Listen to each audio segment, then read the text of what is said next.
I should have known something was off when Sarah mentioned the Ouija board. It wasn't something I ever thought I'd do, something so reckless. But there we were, in the old house on the outskirts of town, the house that everyone swore was haunted. I didn't believe in that kind of stuff. After all, I had grown up with logic, science, facts. Ghosts and spirits? That was for children or people who had too much time on their hands. But Sarah insisted. She always had a way of convincing people to do things they'd never normally do. "Come on, Matt. It'll be fun. We're just asking questions." "No harm in that," she said, smirking like she knew something I didn't. She laid the board on the floor, candles flickering around us, the air thick with tension, and the room lit only by the faint glow of moonlight filtering through the cracked window. It was a Friday night.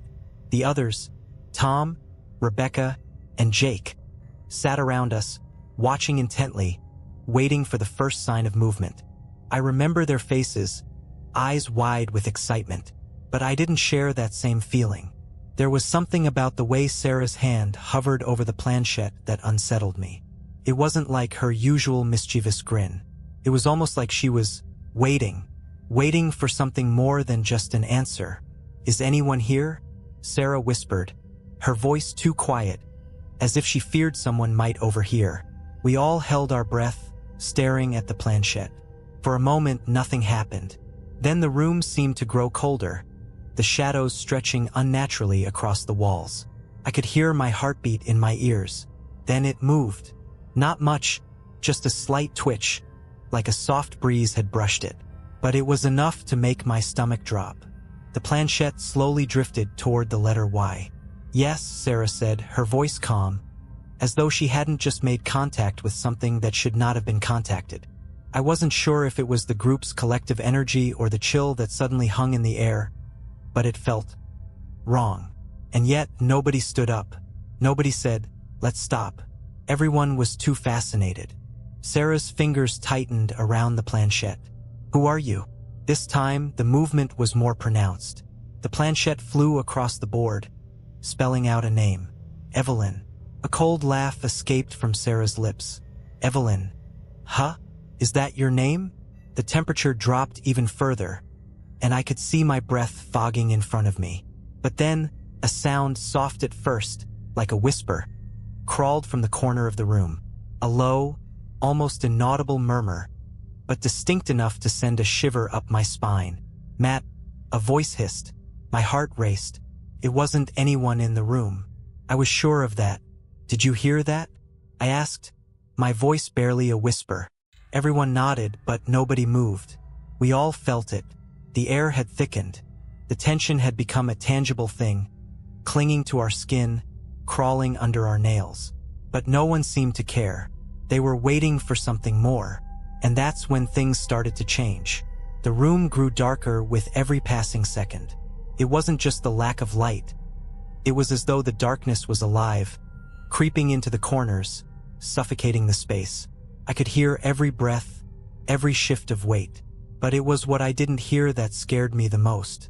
The whispers had stopped. The sound of our breathing was suddenly too loud, too real.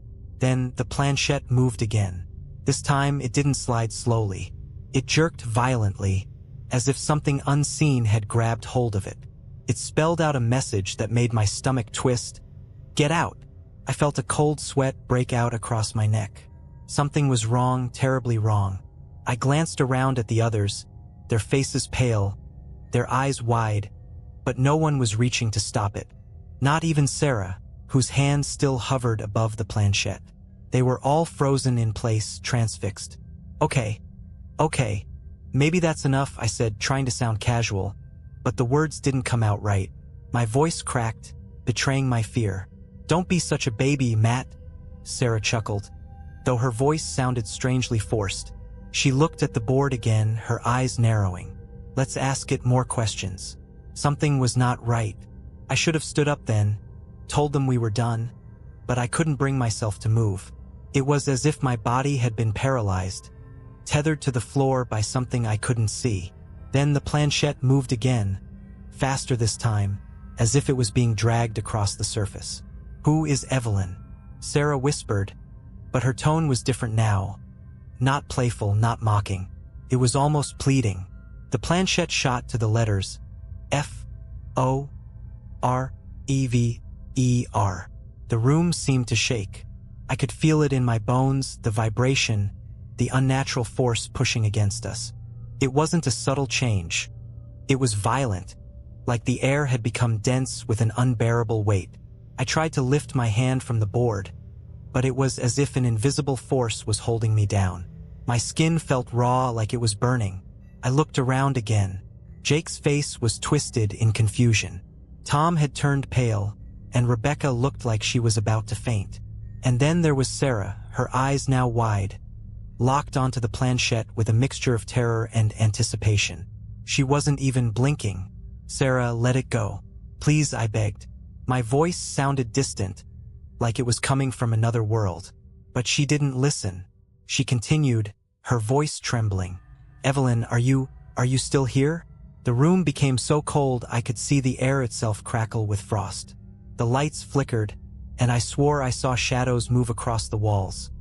Not human shapes, but something else, something wrong. Then the voice came again. "Matt." It wasn't Sarah's voice. It wasn't anyone's voice. It was a voice I hadn't heard before, and yet it was so close, so real. It seemed to come from within my own mind. The voice sounded almost pleased. I looked at the others, and their faces were stricken with terror. They were no longer paying attention to the board. They were looking at me. Their eyes were wide, pleading, as if they could see something I couldn't. "Matt, look behind you." I froze, my blood turning to ice. Slowly, my head turned. The air felt suffocating, as if I were being dragged into the void. Behind me, the shadow of a figure moved. It was a silhouette at first, nothing more than a vague outline. But then the details started to form. I saw long, matted hair, hanging loosely over a face I couldn't quite make out. But what I did see, or rather what I felt, was pure malice. The air around it seemed to bend and distort. It was no longer just a shadow. It was alive. I wanted to scream, but my voice caught in my throat. I wanted to run, but my legs wouldn't move. The figure loomed closer, its breath hot against my skin. And then I heard the laugh. It wasn't a normal laugh. It was wrong, deep and guttural, filled with a sinister, knowing joy. I had no time to react. The world seemed to crack, and in that split second of terror, everything stopped. The room went silent, and then the figure was gone. But something had changed. Something had followed us. The silence that followed was worse than the screams, the whispers, the shadows. It was suffocating, a quiet that clung to the edges of my mind and threatened to crush it. My heart hammered against my ribs as I slowly turned back to the group, each of them staring at me, eyes wide with terror. "What was that?" Jake's voice barely broke through the stillness, hoarse and trembling. "I don't know," I stammered, trying to steady my breath, but every part of me was shaking. I felt as though I had narrowly escaped some invisible hand that had reached into the very core of my being. And yet, deep down, I couldn't shake the feeling that it hadn't left. The board lay before us, still, its eerie calm a stark contrast to the storm of emotions flooding my mind. The planchette had stopped moving, but the unease in the room was palpable, like the air was thick with a presence, something that had crossed over with us, into our world. "Maybe it's just a coincidence," Rebecca muttered, her voice shaking as she backed away from the board. But she wasn't convincing anyone, least of all herself. Her eyes kept darting to the dark corners of the room, as if expecting something to materialize from the shadows. "We need to get rid of it now," I said, my voice shaking, but with more conviction this time. I felt like I was being watched, as if something, or someone, was waiting for me to make a mistake, to slip up. Tom nodded slowly, his face drained of color. "Yeah, let's get this out of here." We all agreed, but none of us dared to touch the board again. Sarah, who had been the one to start all of this, had a look in her eyes I didn't recognize. It wasn't the playful glint I was used to. It was a mixture of fear and something else. She reached forward, her hand trembling as she grabbed the edge of the board. "I'll put it away," she whispered, almost to herself. She stood up, eyes locked on the dark corners of the room as if she expected something to move. I stood, too, following her toward the door, but my legs felt like lead. As Sarah carried the Ouija board out into the hall, the rest of us trailed behind, but the moment we stepped into the hallway, the temperature dropped further. I could see my breath, but it wasn't from the cold. It was from the suffocating weight of something else in the air. "Sarah, hurry up," I said, trying to sound calm, though my voice was barely more than a whisper. She didn't respond. She just kept walking, her pace increasing, until she reached the front door and stepped outside. The rest of us followed, but as we crossed the threshold, a sudden, deafening crash echoed behind us. We all froze. My heart pounded in my ears as I looked back toward the doorway. The front door had slammed shut, but the worst part wasn't the noise. It was the reflection in the glass. A figure stood behind us, its outline jagged, as though it were made of shattered glass itself. The figure was tall, impossibly tall, with thin, elongated limbs that reached toward us. I couldn't make out its face, but I knew it was there, watching. I tried to scream, but no sound came out. We all ran. We didn't even stop to think. We just ran, stumbling over each other, desperate to escape the nightmare that had followed us. We didn't stop until we reached my car. As I fumbled with the keys, I glanced back at the house. In the distance, I could still see that figure in the window, standing perfectly still, as if it was waiting for something, for me. And in that moment, I realized it wasn't just the house that was haunted. It was me. We made it back to Sarah's apartment later that night. She insisted we all sleep in the same room, and we did because no one could bear the thought of being alone. The rest of the night was quiet, but I knew the silence was just the calm before the storm. And then, at around 3 a.m., I heard it. The whisper. "Matt." I sat up in bed, my heart racing. The others were still asleep, but I couldn't ignore it. It was the same voice I had heard before. But it wasn't just in my head this time. It was in the room, with us. I grabbed my phone, heart racing, trying to dial someone, anyone. But when I looked at the screen, the only message was from Sarah. "She's here. It won't stop until we finish what we started." And then my phone went dead. Couldn't breathe. The room seemed to close in around me, the air thick and suffocating. Sarah's message, "She's here. It won't stop until we finish what we started," kept repeating in my mind. I stared at the blank screen of my phone, hoping it would magically come to life again. But it didn't. I turned to the others, but none of them were awake. They were still locked in their restless sleep, but I knew, deep down, that they weren't safe. None of us were. Not anymore. I stood up, my legs shaking beneath me. The whispers had stopped, but the presence in the room felt heavier, more oppressive. It was like something invisible was pressing down on my chest, squeezing the life out of me. I glanced over at Sarah, who was still asleep on the floor, her face pale and drawn, her eyes twitching under closed lids. That's when I heard it again. "Matt." This time it wasn't a whisper. It was a voice, clear, alarming, and it came from right behind me. I spun around, my heart nearly leaping out of my chest. But there was no one there. The room was empty. The shadows seemed to stretch unnaturally along the walls, the flickering light of the street lamp outside casting twisted, contorted shapes through the curtains. My breath came in short, sharp gasps. I needed to wake them. I needed to get them out of here before whatever had been following us caught up. But as I moved toward the others, a low groan escaped from the corner of the room. I turned, my body frozen in place as my eyes adjusted to the dark. There, in the farthest corner of the room, standing motionless, was the same figure I had seen in the reflection of the glass. It wasn't just a shadow anymore. It was solid enough for me to make out its twisted features. Its limbs were too long, stretching impossibly thin, its fingers curled into claws. And its face. Its face was a distorted mask of pale, dead skin, eyes black as night, and a mouth that stretched into a grin so wide it shouldn't have been able to exist. I couldn't move, couldn't scream. I was paralyzed, locked in place by the sheer terror that radiated from the figure. It felt like time had stopped, and all that remained was the monster in front of me. It didn't move toward me, but I knew it was watching, waiting. "Matt." This time, the voice came from behind me, soft, seductive. It was Evelyn's voice, the same name that had come from the board. But it wasn't her, not really. I knew that. I felt it in my gut. I turned slowly, my heart racing, to find Sarah standing in the doorway, her eyes wide with terror. But it wasn't just fear in her gaze. There was something else. A strange look, like she wasn't fully herself anymore. Her lips trembled, and she whispered, It's coming for us." The room grew colder again, the temperature dropping rapidly. The shadows stretched further, encroaching on us like a flood, as if the darkness itself was alive, and it was swallowing everything in its path. I reached for Sarah, but she didn't move.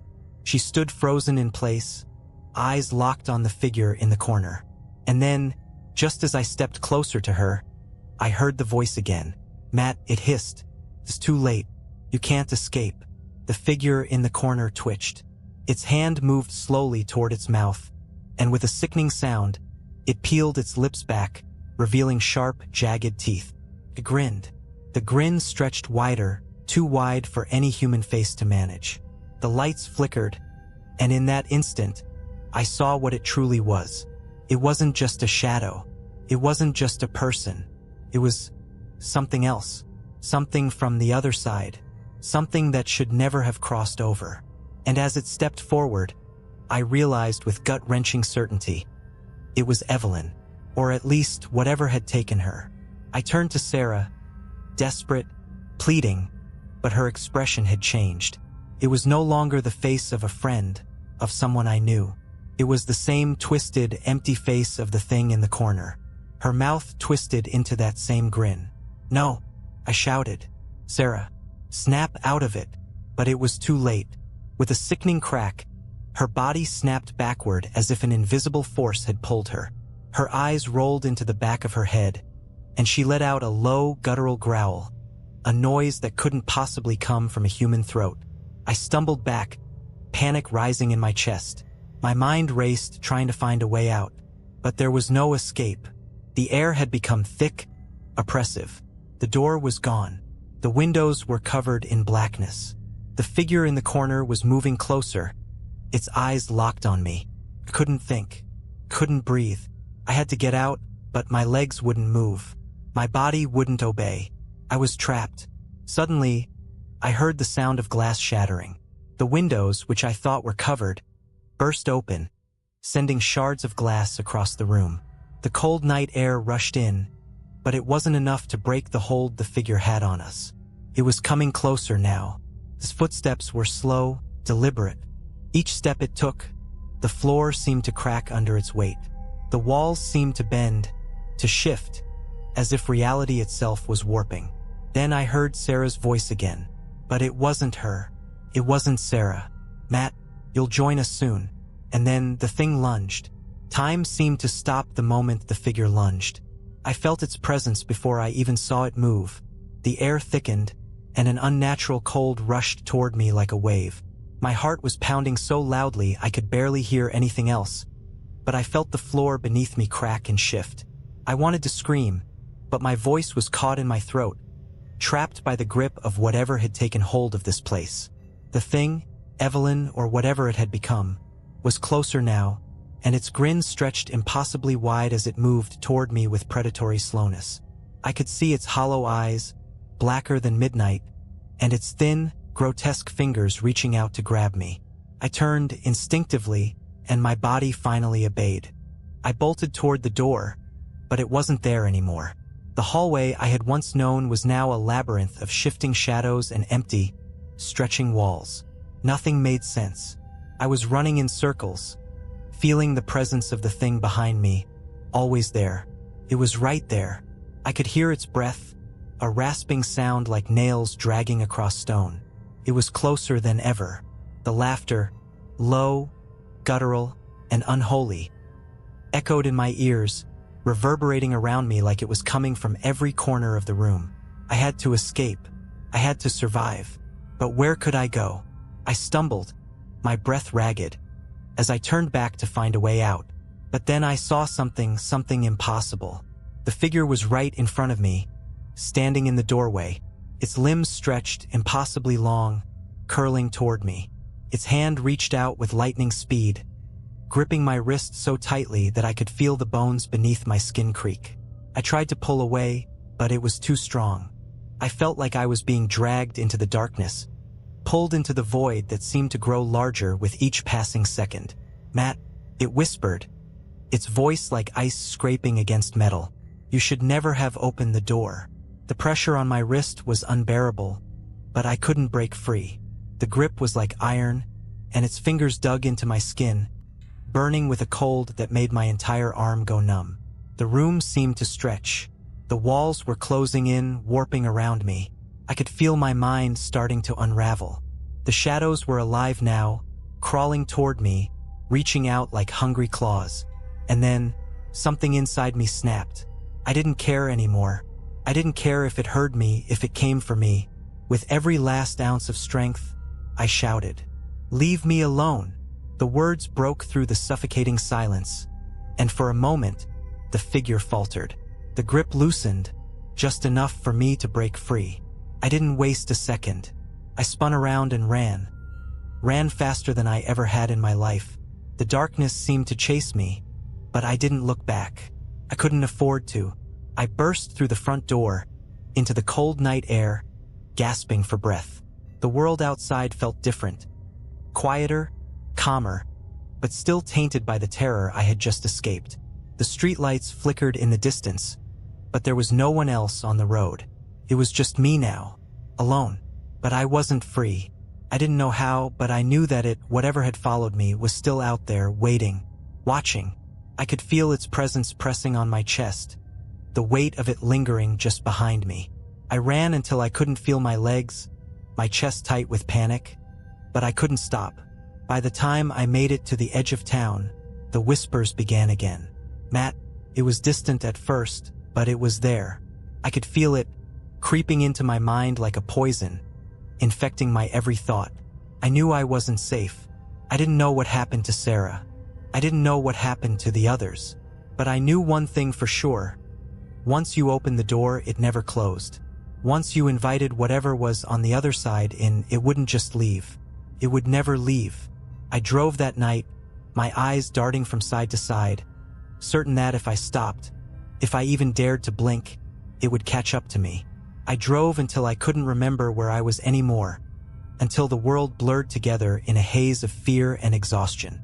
And then I saw it, a flicker in the rearview mirror, a shadow. I slammed on the brakes, heart pounding, as the car skidded to a halt.